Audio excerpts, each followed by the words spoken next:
Hello tout le monde, c'est Rocky Manga, j'espère que vous allez bien et aujourd'hui on se retrouve dans une nouvelle vidéo bilan lecture.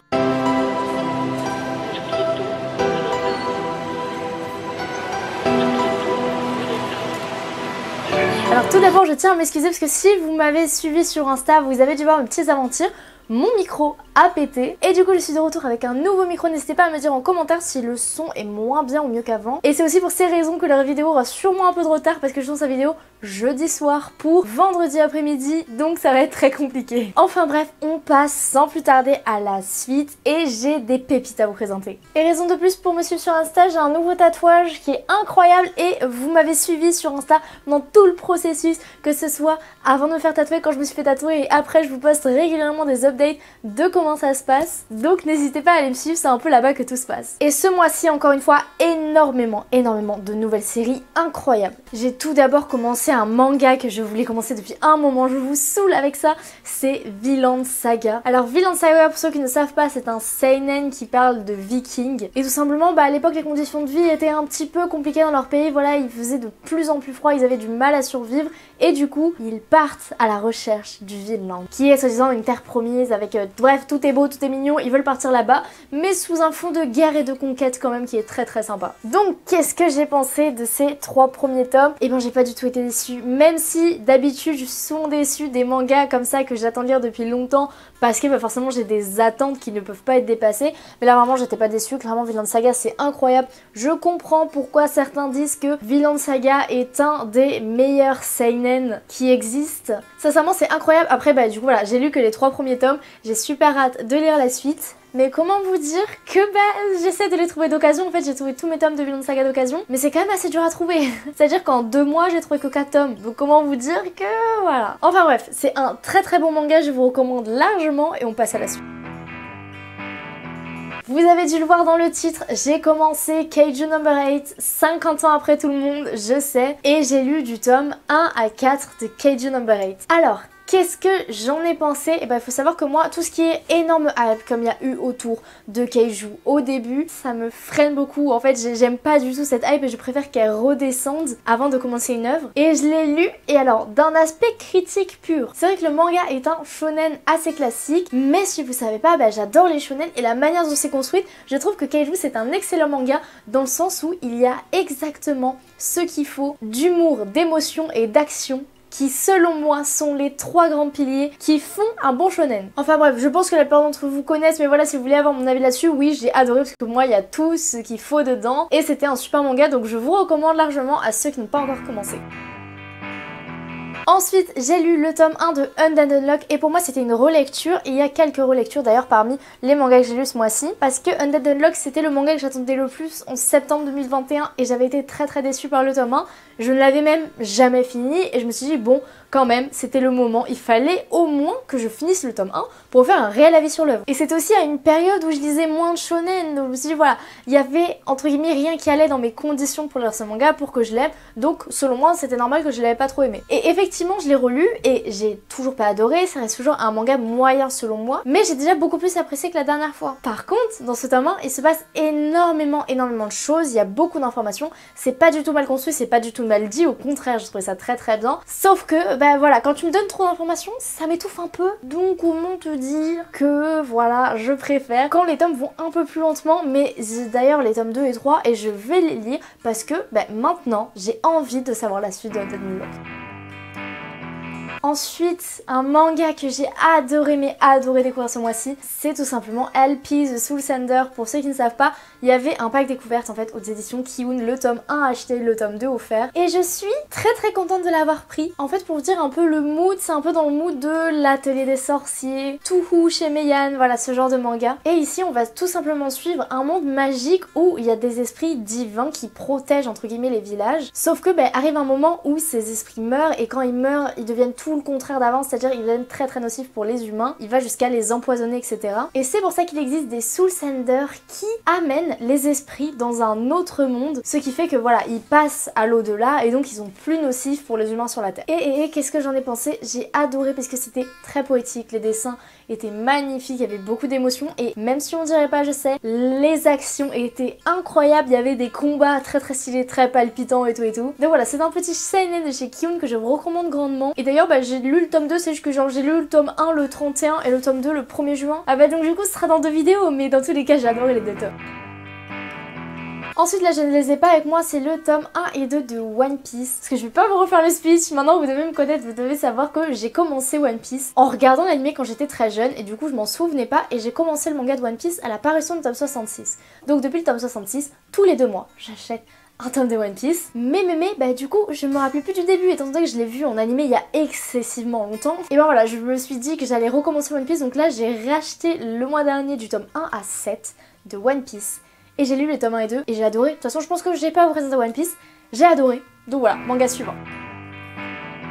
Ensuite, petit shoujo pour changer, petit shoujo historique. Si vous savez pas, je ne lis pas du tout shoujo, mais récemment j'ai découvert Yona, princesse de l'aube, qui est un shoujo de guerre historique qui est absolument incroyable. Et la Call Game c'était un peu dans la même vibe, donc je me suis dit voilà, on essaye un deuxième shoujo et bah, j'ai beaucoup aimé. Même si c'était pas un immense coup de cœur, j'ai vraiment pas mal aimé. Et Call Game ça raconte bah, justement des histoires de château où pour la bonne entente entre les différents pays de la région, le roi va emmener sa fille marier le prince d'à côté, et sauf qu'en arrivant dans le pays d'à côté, elle va se rendre compte qu'en fait c'est pas du tout aussi simple que ça et elle va être en concurrence avec, je sais plus combien ils sont mais je crois 5 ou 6 autres femmes, et tout simplement celle qui remportera la bataille et qui se montrera à hauteur du trône se mariera avec le prince et les autres bah mourront tout simplement. Et bref, je vous passe le côté que l'héroïne est hyper badass, que contrairement aux autres elle sait se battre incroyablement bien, elle est trop cool. Et n'allez pas croire que parce que c'est un shoujo c'est pas grand, je vais vous dire que mon personnage préféré meurt tome 1, j'étais deg vraiment. Et c'est sanglant, il y a de la baston et tout, franchement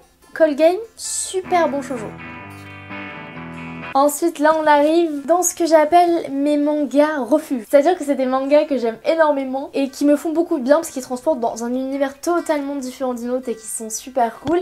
Et celui-là bah c'est moi quand je me réincarne en slime. C'est mon seul isekai et je l'aime beaucoup tout simplement parce que bah j'ai regardé l'animé de moi quand je me réincarne en slime en janvier à peu près et je suis tombée amoureuse des personnages, de l'ambiance. C'est un isekai d'heroic fantasy où du coup Limul, qui est un homme qui s'est réincarné en slime comme dit dans le titre, et ben va évoluer auprès de tout plein d'espèces. Donc il y aura des humains, des nains, des trolls, des gobelins, des dragons, enfin bref tout ça. Et je trouve les dessins incroyables, l'univers est super beau, moi je le trouve super chaleureux. Malgré tout, il y a des bastons de fou, il y a des pouvoirs incroyable. Il y a tout l'aspect aussi que bah forcément c'est un peu comme dans un jeu vidéo, donc si vous voulez il débloque des compétences, il doit évoluer de niveau etc. Et enfin bref, moi quand je me réincarne en slime bah, c'est mon seul isekai et mon isekai préféré. Et si vous voulez vous lancer clairement dans un isekai, je vous recommande moi quand je me réincarne en slime, c'est super bien. En plus regardez-moi ces tomes comme ils sont fat, le tome 1 je crois qu'il y a au moins 250 pages, il est réellement énorme et les autres aussi. Donc voilà, moi quand je me réincarne en slime c'est une valeur très très sûre. Et pour finir les nouvelles séries, parce que oui, c'est enfin la fin des nouvelles séries, je sais que c'est la plupart des tomes que j'ai lus ce mois-ci, et bien j'ai tout simplement lu Hell's Paradise, les tomes 1 à 3. Alors c'est des gens parmi vous qui me l'ont recommandé, Hell's Paradise, hein, qui m'ont pas mal recommandé. C'est fini en 13 tomes. Et d'ailleurs il y a un animé, il me semble, qui va arriver soit fin 2022, soit 2023, je sais plus du tout exactement la date. N'hésitez pas à me dire en commentaire la date d'ailleurs si vous en rappelez, parce que moi pas du tout. Mais ça raconte tout simplement l'histoire de condamnés à mort qui sont envoyés sur une île afin de ramener, je sais plus exactement ce que c'est, mais je crois que c'est un espèce de sérum. Et s'ils le ramènent, et ben tout simplement leur condamnation à mort sera annulée et ils pourront reprendre une vie normale. Sauf que bah, c'est pas aussi simple que ça, parce que vous vous doutez bien, l'île dans laquelle ils vont, personne n'est jamais revenu. Et c'est extrêmement stylé, personnage principal est très très badass. Les combats sont ouf. Et après, c'était pas un énorme coup de cœur en fait, Hell Paradise, mais je crois qu'il y a beaucoup qui ont dit que les 3 premiers tomes étaient pas ouf et qu'après ça devenait très très bien, donc j'ai hâte de voir la suite. Parce que pour l'instant, voilà, il y a juste des combats et tout, mais c'est qu'à la fin du tome 3 qu'on commence à en savoir plus sur l'île. Est-ce qu'il y a d'autres personnes que sur cette île? Quelle est exactement la chose qu'ils doivent ramener, etc. Et donc ça commence à devenir intéressant. Que les tomes 1 et 2, c'était surtout de la bagarre et de la mise en place de l'histoire. Donc c'est vrai que c'était pas très passionnant, mais j'ai très hâte de lire le tome 4. Et maintenant, on va passer aux suites des séries. Alors les suites, on va commencer avec du lourd Jujutsu Kaisen, qui d'ailleurs sont les 2 covers 9 et 10 que je déteste. Genre elles sont toutes les covers de Jujutsu sont incroyables sauf celle-là. Pas ouf. D'ailleurs petit aparté, je suis désolée, il y a des gens qui commencent à faire des travaux dans mon immeuble à cette heure-là, ce qui est totalement indécent. Étant donné qu'à l'heure où je tourne, il est environ 22 h. Donc merci de faire abstraction. Enfin bref, ça fait maintenant quasiment un an que j'avais arrêté la lecture de Jujutsu Kaisen parce que j'avais bien aimé mais sans plus. Mais je voyais tellement de gens qui parlaient de l'arc Shibuya en disant que c'était incroyable, qu'il y avait des combats de ouf. Je me suis fait spoil des trucs, je me suis dit non c'est pas vrai, il faut absolument que je reprenne. Que du coup je me suis dit bon ok, je me ferai vraiment mon avis sur Jujutsu après l'arc Shibuya quand même parce que ça a l'air vachement très cool. cool. Et effectivement je crois qu'il commence au tome 10 l'Arc Shibuya si je ne me trompe pas. Et c'est plutôt sympa, mais vu que ça fait un an que j'avais arrêté la lecture, il y a plein de choses que j'ai oubliées et je suis un peu beaucoup perdue. Donc voilà, pas grand chose à vous dire, si ce n'est que ça commence bien pour l'Arc Shibuya. J'ai lu le tome 11, par contre le tome 11 était fou, mais ça je vous en parlerai plus tard. Enfin bref, je vous recommande Tsukaisen, c'est un très bon manga. Ensuite, petite dose de romance, mon josei préféré, Love Fragrance. Bon, je peux trop rien vous dire dessus parce que c'est déjà le tome 5, donc je suis assez avancée dans la lecture. Mais tout ce que je peux vous dire, c'est une romance incroyable qui est très adulte parce qu'effectivement là, on parle de jeunes gens qui sont au début de la vie active, parle plus de fonder un foyer que juste des romances de lycée. Et en fait, je vous ai déjà dit, moi c'est ce que j'aime pas dans les shoujo, c'est justement que les romances de lycée et tout, moi je m'en fous un peu, si tu veux, je suis à une période de ma vie où j'ai laissé ça derrière moi il y a longtemps. Donc c'est plus ce genre d'histoire qui m'intéresse et je la trouve extrêmement bien écrite, très touchante, un peu originale si vous vous renseignez. Ensuite, bien sûr que j'ai lu du Kingdom. Vous pensez que j'allais passer un mois sans lire de Kingdom? Non, j'ai lu le tome 17 et 18. Bon, je sais, ça fait peu parce que du coup, j'avais pas d'autres tomes à lire finalement. C'était des tomes incroyables, plein d'émotions. Franchement, je ne peux rien vous dire sur Kingdom parce que tout ce que je pourrais vous dire vous spoilerait, mais Kingdom, c'est un de mes mangas préférés, si ce n'est mon manga préféré. C'est un seinen de guerre qui raconte l'histoire de la guerre qui a réunifié les 7 états de Chine. C'est aux éditions Meian. Il y a beaucoup de tomes, je sais que ça peut faire peur, mais sincèrement, ça en vaut largement le coup. Donc j'ai rien d'autre à dire à part lisez Kingdom. Bon, ensuite une lecture que j'ai un petit peu moins aimé ce coup-ci, c'était One Punch Man. J'ai beaucoup aimé en fait tous les autres premiers tomes de One Punch Man, mais là je sais pas, je pense que j'étais pas trop dans le mood shonen, j'ai pas trop apprécié ces tomes de One Punch Man, même si les dessins restent incroyables et tout. Dans l'ensemble, je vous recommande One Punch Man, c'est juste que moi j'ai moins aimé ces tomes là, mais j'ai hâte de voir la suite parce qu'apparemment le tome 24 est absolument ouf. Donc voilà, là j'ai lu 20 et 21, mais j'ai hâte de lire 22, 23, 24 pour me replonger dans One Punch Man parce qu'à la base c'est quand même un univers que j'adore. Ensuite, le tome 2 de Fire Punch. Alors Fire Punch est par l'auteur de Chainsaw Man et j'avais déjà lu les tomes il y a de ça des années, mais j'avais pas lu le tome 7 et 8 parce que c'est une série finie en 8 tomes. Donc là je me suis dit, pour lire le tome 7 et 8, je vais relire depuis le début. Logique. Mais Fire Punch c'est tellement hard que je lis tout simplement qu'un tome par mois parce que voilà, c'est, si vous connaissez Chainsaw Man, vous vous doutez un peu, c'est vraiment très hard. Donc mon petit tome mensuel de Fire Punch, c'est plutôt sympa. Ensuite, et ce sera la fin pour les suites de séries, j'ai lu le tome 14 de Eden Zero. Et pareil, vu que c'est le tome 14, voilà, on est assez avancé dans la lecture, donc je peux trop rien vous en dire. Mais Eden Zero, moi c'est un manga de science-fiction que j'adore, c'est vraiment très bien. En fait, je trouve que, on va pas dire que tout est parfait, mais tout est fluide, tout est bien. Il y a des rebondissements de fou malade depuis le tome 11 que j'adore. J'ai adoré l'arc qui s'est passé tout le tome 11, 12, 13. Et voilà, Eden Zero, j'ai qu'une hâte à chaque fois, c'est d'avoir la suite parce que c'est un très bon manga. Tout ce qui se passe dedans est très cool, il y a des cliffhangers de ouf. Et j'aime toujours cette œuvre, tout simplement.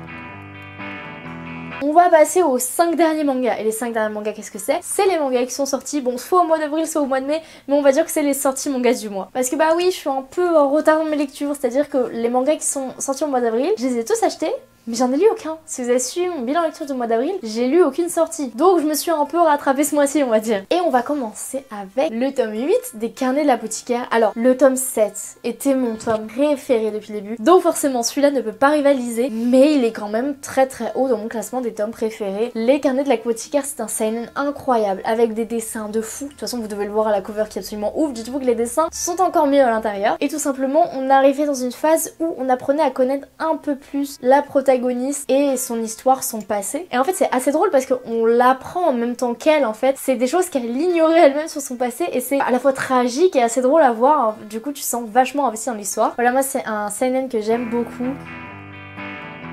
Ensuite Frieren, Frieren le tome 3, il faut que je vous fasse une vidéo sur Frieren. Par contre s'il y a un truc que j'aurais à reprocher juste, ça vous coûte quoi? Le tome coûte 7,90 €. Juste cette page là, ça vous coûte quoi de la mettre en couleur? C'est vraiment le truc qui manque, mais à chaque fois les dessins sont tellement beaux. Et en fait tu t'attends à avoir une page couleur dans les mangas qui coûtent 7,90 €, je répète, et même pas une petite page couleur. Donc voilà, c'est le seul truc que j'ai à reprocher. Sinon l'édition top, dans tous les cas Frieren, vous le savez, c'est le manga que j'attendais le plus en 2022. J'ai précommandé le collector début décembre. Vraiment dès que j'avais les précommandes sortir, je l'ai précommandé. D'ailleurs du coup j'ai le collector histoire avec l'artbook qui est incroyable, le petit artbook, j'adore vraiment. Et Frieren, tout simplement, si vous ne connaissez pas encore l'histoire, mais je pense que vous connaissez ça parce que beaucoup de gens forcent avec ce manga, mais c'est pour une bonne raison. Et ben c'est pas un shonen classique, dans le sens où c'est pas un shonen neketsu où il va y avoir énormément d'action, etc. Mais ça se passe à la fin justement d'un shonen, à la fin de la Grande Guerre, où les héros prennent des chemins différents et nous on va suivre le chemin d'une elfe. Elle vit dans un monde à part que les autres, dans le sens où elle ne vieillit pas et tous ses compagnons meurent les uns après les autres. Et elle, bah, ça lui fait ni chaud ni froid parce que voilà, elle a peut-être resté 50 ans avec eux, mais en attendant ces 50 ans dans sa vie à elle, c'est que un claquement de cils. Et donc elle va entamer un petit périple en essayant de devenir plus humaine, de s'ouvrir plus aux gens, chose qu'elle ne faisait pas forcément avant. Donc c'est à la fois un manga très personnel parce qu'on va suivre son évolution à elle et comment elle ressent le temps et comment elle ressent les choses. Mais il faut pas croire, elle a des nouveaux compagnons, il se passe encore des choses, il y a encore pas mal de bastons et tout. Les dessins sont oufissimes, de toute façon Frieren c'est le manga que j'attendais le plus encore une fois et je ne suis pas du tout déçue. Ce manga là il va me faire mal au cœur, je vous le dis tout de suite. Je vous le dis tout de suite, ce manga va me faire très mal, c'est le tome 22 de Beastars. Et si vous ne savez pas, c'est le dernier tome de Beastars. Alors pourquoi il fait partie de mon bilan manga de mai alors qu'il sortait je crois le 6 juin? Et ben c'est tout simplement parce que j'ai été à un petit pop-up store qui s'appelait l'Antre de Kiun où les mangas étaient disponibles en avance. Donc on avait le tome 2 de Ranking of King en avance, le tome 22 de Beastars, le tome 15 de Jujutsu il me semble. Et du coup voilà, j'ai pu l'avoir en avance et le lire en avant-première et j'ai adoré la fin de Beastars. Et sans spoiler je vais vous dire pourquoi. Parce que c'est une fin nuance. C'est-à-dire que ça se finit ni mal ni bien. C'est un peu à la Promise Neverland la fin pour ceux qui ont lu la fin de Promise Neverland. Et moi c'est les fins que je préfère. Parce que les fins où le manga était horrible et à la fin c'est tout beau tout mignon, genre ça me donne un peu la gerbe. Et bon, ok, par contre les fins où tout se finit mal, ça j'aime bien. J'avoue que quand tout se finit mal et que tout le monde meurt et que personne finit heureux, bah, moi j'aime bien, c'est le genre de fin que je kiffe en général. Mais là en nuance, c'est bien parce que j'aurais quand même été un peu dégoûtée que si vous connaissez l'œuvre, il y a des choses qui se passent pas. Et d'un côté je suis satisfaite parce que les choses que je voulais qui se passent se sont passées et à la fois ça s'est pas non plus fini bien. Donc voilà, Beastars c'est un seinen incroyable, doit être dans mon top 2 manga ever. En fait on va dire que Stars Kingdom, voilà, c'est sur le petit podium de fin là. C'est vraiment un manga incroyable et je suis très triste. En fait je suis vraiment extrêmement triste que ce manga soit fini. Bah parce que c'était mon manga préféré, donc voilà, comment vous dire que ça a fait un petit pincement au cœur. Comme quand TPN s'est fini à l'époque, TPN j'ai eu un gros pincement au cœur quand ça s'est terminé, mais voilà c'est la vie, on va passer à un autre manga. Et peut-être que un manga le détrônera un jour, qui sait.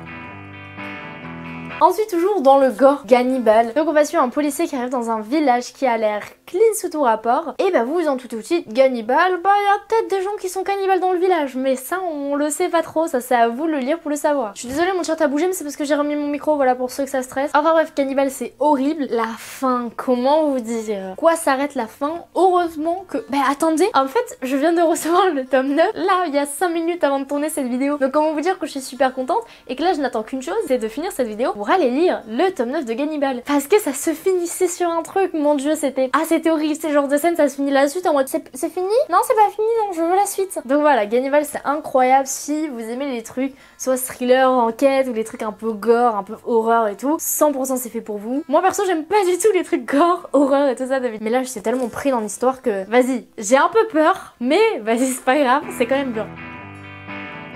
Et on va finir avec une masterclass, mais j'ai quelque chose à dire quand même sur ce manga, c'est Tokyo Revenger, le tome 10. Alors pourquoi j'ai des choses à dire? Le tome 17, si vous vous en rappelez, encore une fois je peux parler sans spoil, donc même si vous l'avez pas vu, vous pouvez rester, ça spoil pas grand chose. Mais disons que au tome 17 il se passe quelque chose dont personne, littéralement personne ne s'attendait. Et bref, il y a eu des larmes qui ont coulé, tout ça, il était vraiment très émouvant et très chargé. Rebondissement le tome 17. Et donc à côté je suis d'accord que le tome 18 paraît plat. Mais moi j'ai adoré ce tome 18. Pourquoi? Eh bien parce que ça se voit que ça met en place toutes les choses qu'on apprend là, mettent en place la suite qui, vu ce qu'on apprend dans ce tome, va être insane. Donc voilà, moi j'ai pris ce tome comme justement un tome de placement de plein d'éléments, et au vu de ce qui place le mangaka dans ce tome, la suite va être ouf. Donc je suis désolée, ok, il ne se passe pas grand chose en termes d'action et tout, mais on peut quand même pas dire que ce tome est nul. Enfin, j'ai vu plein de gens rager sur ce tome en oh c'est nul.